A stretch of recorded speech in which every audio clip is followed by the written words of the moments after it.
नमस्कार. आज मला तुमच्याशी नाभिक समाजाबद्दल बोलायचं आहे. नाभिक समाज म्हणजे केश कर्तन करणारे किंवा सलून इंडस्ट्री याच्याबद्दल मला बोलायचं आहे. त्यांची परिस्थिती अतिशय वाईट आहे, अतिशय हृदयद्रावक आहे. पण इथे प्रश्न असा उपस्थित होईल की कोणाची परिस्थिती वाईट नाही आहे. हे आर्थिक संकट, करोनानंतरच्या लॉकडाऊनमुळे झालेलं संकट हे सर्वांवर कोसळलं आहे. सर्व स्वयंरोजगारी, सर्व असंघटित क्षेत्रातील लोकांवर याचा अतिशय वाईट परिणाम होतोय आणि फार मोठा काळ राहणार आहे. मग नाभिक समाजाची बद्दलच आपण का बोलायचं? तर त्याचं असं झालं की मी काही दिवसांपूर्वी कोपरगाव तालुक्यातल्या एका छोट्या गावातील एका केश कर्तनालयाच्या केश कर्तन करणाऱ्या माणसाशी बोलत होतो आणि मला असं कळलं की त्या छोट्याशा गावामध्ये जवळपास 30 छोटी छोटी सलून्स आहेत. आणि त्या माणसांशी बोलताना मला असं लक्षात आलं की त्यांच्या घरामध्ये आज उपासमारीची परिस्थिती ओढवलेली आहे. याचं कारण असं की एकतर अजूनही लॉकडाऊन ज्या प्रमाणात उठला असला तरीसुद्धा केश कर्तनालयांना ही त्यांचा व्यवसाय सुरू करण्याची परवानगी नाही. आणि महाराष्ट्रामध्ये तर आपण पाहतो आहोत की आकडे वाढत आहेत आणि खरं तर देशभरच असं आहे. त्यामुळे दुसरी गोष्ट अशी की लॉकडाऊन जरी उठला तरी आपण हे तर्काने जाणू शकतो की फार मोठा काळ लोक केश कर्तनालयाला जाणं हे टाळतील, गेले तरी क्वचित जातील आणि त्यामुळे या व्यवसायावर प्रचंड मोठी हे संकट आहे. मला तिथे त्याच्याशी बोलताना असं लक्षात आलं की त्यांची परिस्थिती मुळातच फार काही चांगली नव्हती. म्हणजे लॉकडाऊनच्या आधीच त्यांचा व्यवसाय साधारणपणे, हे कोपरगाव तालुक्यातलं छोटं गाव मी सांगतोय, 15,000 महिना इथपर्यंतच त्यांचा व्यवसाय असायचा. म्हणजे 15,000च त्यांची मिळकत असायची, 15,000 किंवा त्याच्या आसपास. अशा परिस्थितीमध्ये म्हणजे मुळातच हा जो एक मोठा नाभिक समाजाचा वर्ग आहे हा अत्यंत कठीण अशा आर्थिक परिस्थितीत पहिल्यांदाच होता. आणि त्यानंतर मला असं लक्षात आलं की त्यातल्या अनेक जणांनी आपल्या व्यवसायात थोडी वृद्धी व्हावी म्हणून एअर कंडिशनर्स विकत घेतले, जेणेकरून ते जास्त चांगली सुविधा देऊ शकतील आणि जास्त चार्जही करू शकतील. पण लॉकडाऊनमुळे त्याचं कर्जही त्यांना देता येत नाही आहे, कर्जाचे हप्ते देता येत नाही आहेत. त्या छोट्या गावामध्ये केश कर्तनालयाचं भाडं देखील 2-2 हजार असतं, ते भाडंही असतं, त्यांना देता येणार नाही आहे. आणि ही परिस्थिती इतकी हृदयद्रावक होती की त्या कुटुंबांना, मी ज्या कुटुंबांशी बोललो त्यांची परिस्थिती अतिशय वाईट होती. रेशनवरचं स्वस्त धान्य याच्यावर त्यांची गुजराण चाललेली आहे. त्याच्यातही एकाने सांगितलं की 1 किलो डाळ आम्हाला मिळाली, डाळ मिळत नाही आहे. आज इतकी वाईट अवस्था आहे. म्हणजे ही परिस्थिती फक्त या व्यवसायाचं असं आहे की ही परिस्थिती, मी जसं मगाशी म्हटलं, ही थोड्या काळापुरती नाही आहे, तर ही प्रचंड मोठ्या प्रमाणावर, प्रचंड मोठा काळ ही परिस्थिती त्यांच्यावर, हे संकट त्यांच्यावर असणार आहे. आणि त्याच वेळेला मी वृत्तपत्रातल्या बातम्याही पाहिल्या की नाभिक समाजातर्फे आंदोलनं होत आहेत की आम्हाला व्यवसाय करायची आम्हाला लॉकडाऊन इतरांना जसं सवलत मिळेल तशीच आम्हालाही मिळावी वगैरे. आणि मग त्यांनी काही राज्य शासनाकडे केलेल्या मागण्याही मी पाहिल्या. आणि मला असं वाटलं की त्यांच्या या मागण्या इतक्या किरकोळ स्वरूपाच्या आहेत आणि खरं त्यांच्यावरचं संकट इतकं प्रचंड मोठं आहे. आणि त्यामुळे त्यांनी खरं तर या मागण्या खूप मोठ्या पाहिजेत त्यांच्या. आणि त्या मागण्या राज्य सरकारच्या काही मर्यादा आहेत. राज्य सरकार देऊ शकतं, दिलं पाहिजे त्यांनी. पण राज्य सरकारची ताकदच, कारण GST हे मुळात केंद्राकडे जातं आणि राज्य सरकारची मुळात तिजोरीची ताकद एवढी नसते. म्हणजे कर्नाटकासारख्या राज्यांनी काही प्रमाणात मदत केली पण ती इतकी किरकोळ आहे. म्हणजे त्यांनी नाभिक समाजासाठी 1-2 हजार, 2-3 हजार रुपये काहीतरी, पण ही काही मदत त्याला म्हणताच येणार नाही कारण संकट प्रचंड आहे. तर मी नाभिक समाजाबद्दल बोलतोय पण मला व्यापकही मुद्दा मांडायचा. पण नाभिक समाजाबद्दल मला जास्त बोलायचं आहे, याचं कारण आहे नाभिक समाज किंवा नाभिक समाज मी असं म्हणतो. खरं तर त्या विशिष्ट जातीतलेच लोक काही त्या व्यवसायात आहेत असं नाही. अनेक आपण ब्रँड्स पाहतो. जावेद हबीब सारखा ब्रँड असतो, तिथे प्रचंड ज्याला मार्केट व्हॅल्यू त्याची खूप जास्त आहे, तिथे उच्चभ्रू वर्ग जातो आणि तिथे केश कर्तन करणाऱ्यांनाही चांगले पगार मिळतात. त्या असे सलून्स देखील आहेत आणि अत्यंत मगाशी मी सांगितलं असे छोटे छोटे व्यावसायिक देखील आहेत. त्यामुळे ही जी सलून इंडस्ट्री आहे त्याच्यामध्ये ब्युटी पार्लर्स देखील आहेत.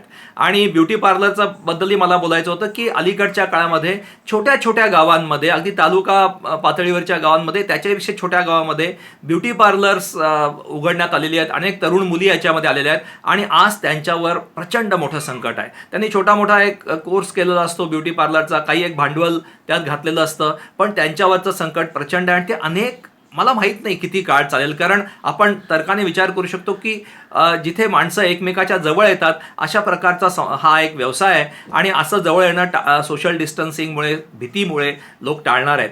त्यामुळे या व्यवसायावर प्रचंड मोठं संकट आहे. पण या व्यवसायाची एक खासियत, दोन प्रकारची खासियत आहे. एक तर मगाशी मी सांगितलं तसं एक अत्यंत सलून इंडस्ट्री वरची अत्यंत वरच्या क्षेत्रातले लोक आहेत, चांगले आर्थिक उत्पन्न गटातले आहेत आणि अत्यंत गरीब, हे एकमेकाशी जोडलेले आहेत. त्यामुळे यांचं एक संघटन देखील आहे. आणि दुसरा मुद्दा असा की काही प्रमाणामध्ये बरेच लोक त्या विशिष्ट जातीचे असल्यामुळे जातीचा देखील एक संघटन व्हायला मदत होते. त्यामुळे ही असंघटित क्षेत्रातलं जरी क्षेत्र असलं तरी हे एकत्र येऊन चांगला प्रभावी आवाज उठवू शकतात आणि एका प्रकारे ते असंघटित क्षेत्राचं नेतृत्व करू शकतात.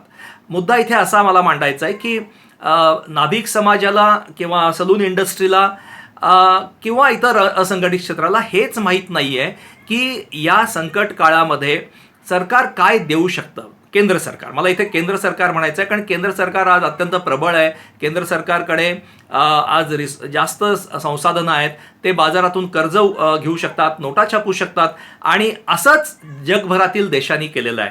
जगभरामध्ये मी यापूर्वी सांगितलं की प्रचंड मोठी मदत ही थेट रक्कमेच्या स्वरूपात, मदतीच्या स्वरूपात, कर्जाच्या स्वरूपात नाही, ही जगभरातील सरकारांनी केलेली आहे. जर्मनीसारख्या सरकारने तर प्रचंड मोठी त्यांच्या उद्योगांना मदत केली, छोट्या छोट्या उद्योगांना मदत केली. अमेरिकेने हे केलं. अमेरिकेने प्रत्येक माझ्या माहितीतलं एक कुटुंब तिथे आहे, 2 जण भारतातून गेलेले, 2 जण तिथे स्थायिक झालेले आहेत आणि त्यांचं एक छोटं बाळ, प्रत्येकाच्या अकाउंटवर, म्हणजे दोघांच्या अकाउंटवर $1200 लगेच लॉकडाऊनची घोषणा आल्यानंतर मिळाले आणि $500 हे त्या बाळासाठी, म्हणजे $2900 त्यांना मिळाले. अशी मोठी रक्कम त्या देशांनी दिलेली आहे आणि अमेरिकेमधल्या जवळपास 80% लोकांना ही मदत मिळते. इतकंच नाही तर अमेरिका आणि जर्मनीने सांगितलं, हे बघा, छोट्या छोट्या उद्योगांना त्यांनी काही पैसे ट्रान्सफर केले, मोठी रक्कम त्यांनी ट्रान्सफर केली आणि त्यांनी असं म्हटलं की ही जी रक्कम आहे या रकमेतून तुम्ही तुमच्या व्यवसायात काम करणाऱ्या तुमचे लोकांना जर तुम्ही मदत करणार असाल, त्यांचे पगार देणार असाल, पूर्ण पगार देणार असाल, तर ही रक्कम आम्हाला परत करायची नाही. पण तुम्ही जर पूर्ण पगार देणार नसाल तर मग ही रक्कम तुमच्यासाठी कर्ज असेल. हे अर्थात लॉंग टर्म असं कर्ज असेल. पण मुद्दा असा की त्यांची मदत आहे ही लक्षात घेण्याची गोष्ट आहे. कारण त्यांचं जे तत्वज्ञान आहे की आत्ताचे हे संकट हे शतकातून येणारं एखादं संकट आहे. अशा वेळेला आपलं मदत करणं सरकारचं हे कर्तव्य आहे आणि आपल्याला ही अर्थव्यवस्था कोमात ठेवायची आहे. म्हणजे कोमात एखादा पेशंट असतो तो त्याची तब्येत ही काही ढासळत नाही, परंतु त्यात एक ज्या लेवलवर आहे त्या पातळीवरच तो राहतो. तसे अर्थव्यवस्था ठेवायची आणि ओपन झाली की लगेच ती सक्षम असली पाहिजे पुन्हा उद्योग सुरू करायला. लोकांच्या हातामध्ये पैसा गेला तर अर्थव्यवस्थेतील मागणी वाढणार आहे हे देखील त्यांना माहिती आहे. त्यामुळे अशी प्रचंड मदत त्यांनी केलेली आहे आणि भारत सरकारची अशी क्षमता आहे आणि आज सरकारवर तसा दबाव देखील आहे. कारण सगळ्या जगभरचे अर्थतज्ञ आणि भारतीय अर्थतज्ञ हे सांगतायत की आज अर्थव्यवस्था मंदीच्या एका मोठ्या संकटाशी सामना करते आहे. बाजारातील मागणीच कमी झालेली आहे. त्यामुळे ही मागणी जेव्हा कमी झालेली असेल तेव्हा साधारण स्वाभाविकच उत्पादनही कमी होतं, उत्पादन आणि सेवा कमी होतात. उत्पादन आणि सेवा कमी झाल्या तर स्वाभाविकच पुन्हा बेरोजगारी वाढते आणि लोकांच्या हातात पुन्हा क्रयशक्ती कमी होते. पुन्हा एका वेगळ्या दुष्टचक्रात आपण जातो. तेव्हा मंदीचं हे दुष्टचक्र सुरू व्हायचं नसेल आणि अर्थव्यवस्थेतली मागणी ही मोठ्या प्रमाणावर कमी झालेली आहेच, ती काही प्रमाणात तरी भरून काढायची असेल तर सरकारला आज थेट कॅश ट्रान्सफरचा मार्ग घेतला तरी स्वीकारला पाहिजे.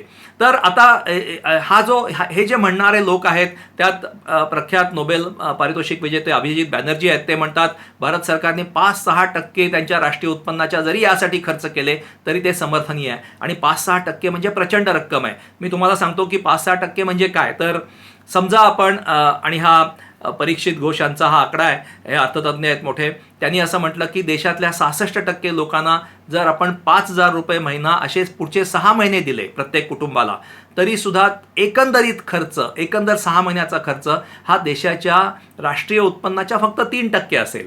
आणि अभिजित बॅनर्जी तर 6% आपण गेलं पाहिजे असं म्हणतात. म्हणजे आपण केवढी मोठी रक्कम देऊ शकतो. आणि आजच्या काळामध्ये सगळं जग हे करतंय, जर पुढील संकट वाचवायचं असेल तर सरकारला ही मदत करणं शक्य आहे. 5-6% रक्कम ही जर लोकांच्या हातात थेट मदतीच्या स्वरूपात दिली, त्यामुळे ही रक्कम किती असू शकते, म्हणजे अनेक अर्थतज्ञ असेच मोठे मोठे आकडे सांगतात आणि हे करता येईल हे कागदावर दाखवतायत. उदाहरणार्थ आपण एक निकष असा मानला जातो की तळातले, आपल्या समाजातील तळातील 5% लोक जे आहेत त्यांना जर अत्यंत किमान गरजांनी उदरनिर्वाह करायचा असेल तर त्यांना किती रक्कम मिळाली पाहिजे, किती रक्कम मिळाली पाहिजे, तर ती रक्कम येते 7,500 रुपये. म्हणजे 5 जणांचं कुटुंब इथे गृहीत धरलेलं आहे. 7,500 रुपये त्यांना महिन्याला मिळाले तर ते किमान गरजा त्यांच्या भागू शकतात. आणि त्यामुळे 7,500 रुपये ही महिना असे पुढचे 5-6 महिने जर आपण देऊ शकलो तर, आणि ही फक्त याच्यामध्ये जे इन्कम टॅक्स देतात त्यांना वगळायचं, इतर काही लोकांना ज्यांच्याकडे कार आहेत, अशा म्हणजे तुम्ही असे निकष काढू शकता. आणि तुम्ही देशातील बहुसंख्य लोकांना, ज्याच्यामध्ये असंघटित क्षेत्र आहे, जे 85% लोक असंघटित क्षेत्रामध्ये आहेत, त्यांना ही मदत होऊ शकते. हे देणं शक्य आहे. आता नाभिक समाजाकडे मला असं वाटतं की त्यांच्याकडे अत्यंत सुशिक्षित, अत्यंत चांगलं इंग्लिश देखील बोलता येणारे देखील लोक आहे. ही सगळं इंडस्ट्री एकमेकाशी जोडली गेलेली आहे. त्यांनी याच्यावर विचार केला पाहिजे आणि त्यांनी केंद्र सरकारकडे ही मागणी केली पाहिजे की निदान 7,500 रुपये महिना असे तुम्ही 5-6 महिने द्या, जेणेकरून हे आमचे छोटे छोटे लोक, आमच्या उद्योगातले काम करणारी मुलं, जी तरुण मुलं आहेत, ह्या सगळ्यांना एक आधार मिळेल. आणि हा जे प्रचंड मोठं संकट फार मोठ्या काळ आमच्यावर पडलेलं आहे, त्याच्यातून आम्ही तगू शकू. आणि माझं असं म्हणणं आहे की नाभिक समाजाने हे फक्त स्वतःसाठी नाही, नाभिक समाज हे सांगू शकतो की जगभरात लोकांनी काय केलंय. आणि एकंदरच अर्थव्यवस्था जर ही ऊर्जितावस्थेत आणायची असेल किंवा त्या अर्थव्यवस्थेतली मागणी कोसळू नये असं करायचं असेल तर सरकारने हे केलं पाहिजे. म्हणजे हे देशाच्या हिताची मागणी आहे असं नाभिक समाज का सांगू शकतो, कारण मी सांगितलं त्यांच्याकडे इंग्लिश बोलता येणारं, छान सरकारशी मांडणी करता येणारे लोक आहेत, ते नेतृत्व करू शकतात. फक्त नाभिक सलून इंडस्ट्रीचं नाही तर सर्व असंघटित क्षेत्राचं. त्यामुळे त्यांनी जर सुरुवात केली आणि असंघटित क्षेत्र त्यांच्याबरोबर जोडलं गेलं, इतर अनेक व्यवसाय आहेत, ते धोबी आहेत, ते शिंपी असतील, ते असे ज्याला आपण पूर्वीचे बारा बलुतेदार म्हणतो, असे सगळे स्वयंरोजगारी छोटा भारत हा अतिशय छोट्या छोट्या उद्योजकांचा देश आहे. तुम्हाला मी मागच्या वेळेला एक आकडा दिला होता की या सबंध देशामधले किती एकंदर उद्योग आहेत असं आपण पाहिलं, जिथे म्हणजे छोटे उद्योग, मोठे उद्योग, सगळ्यांना अंबानी अडाणीपासून ते शेवटचा छोटा, मी मगाशी म्हटला तो कोपरगाव तालुक्यातला जो सलूनवाला किंवा एखादा हातगाडीवाला, ह्यांना उद्योग म्हटलं तर 6,50,00,000 असे उद्योग भारतामध्ये आहेत जवळपास. आणि त्यातील फक्त 40 लाख उद्योग असे आहेत की जिथे 10 किंवा 10पेक्षा जास्त लोक काम करतात. बाकी सगळ्या उद्योगांमध्ये हे अत्यंत कमी लोक, म्हणजे 6 कोटी उद्योगांमध्ये तर 6,10,00,000 उद्योगांमध्ये हे 10पेक्षाही जास्त लोक हे काम करतात. 10पेक्षाही अतिशय कमी लोक काम करतात. म्हणजे बहुसंख्य उद्योगांना तर पाहिलं आपण 6 कोटीपेक्षा थोडे कमी की 1-2च लोक, म्हणजे स्वयंरोजगारी लोक तिथे आहेत. त्यामुळे हे सगळे उद्योग आपल्याला टिकवायचे असतील, या संकटातून त्यांना सावरायचं असेल तर 7,500 रुपये महिना असे पुढचे 6 महिने ही काही मोठी रक्कम नाही आहे. आणि हे भारत देऊ शकतो असे अनेक अर्थतज्ञ सांगतायत. जगाने हे केलेलं आहे. मुद्दा असा आहे की आणि हे केंद्र सरकारकडे ही मागणी केली पाहिजे. राज्य सरकार हे करू शकणार नाहीत. केंद्राचं एक धोरण पाहिजे आणि यासाठी सर्व यापुढची मागणी ही केंद्र सरकारकडे या स्वयंरोजगारी क्षेत्राने केली पाहिजे. आणि नाभिक समाजाचं संकट तर इतकं मोठं आहे, पुढचा मोठा काळ असणार आहे. त्यांना जर सावरायचं असेल, त्यांना ह्या ज्या अनेक तरुण मुली आज ब्युटी पार्लरच्या क्षेत्रात आहेत, त्यांना जर सावरायचं असेल, मोठ्या उमेदीने तिथे ते उतरलेले आहेत. अनेक तरुण आज या व्यवसायामध्ये आहेत. त्यांची उमेद जर हरवून जायची नसेल तर या नाभिक समाजाने, ज्याला तुलनेने आवाज आहे, ते तुलनेने संघटित आहेत, जातीच्या आधारावर आहेत आणि इतर मग असे सांगितलं त्या समृद्ध काही लोक आहेत, ज्यांची आर्थिक परिस्थिती खूप चांगली आहेत, असेही लोक आहेत. या सगळ्यांनी, त्यामुळे या सगळ्यांचं नेतृत्व त्यांनी केलं तर सगळ्या असंघटित क्षेत्राचं नेतृत्व होईल. आणि त्यामुळे त्यांचं हे दुःख हे मांडलं गेलं पाहिजे. त्यांचं दुःख खास आहे आणि ते फार काळ चालणार आहे. त्यामुळे या सलून इंडस्ट्रीने जर पुढाकार घेतला आणि सरकारकडे ही मागणी केली तर या मागणीला एक राजकीय बळ मिळू शकतं. हा पक्षीय राजकारणाचा मुद्दा नाही आहे, देशाचं धोरण ठरवण्याचा मुद्दा आहे.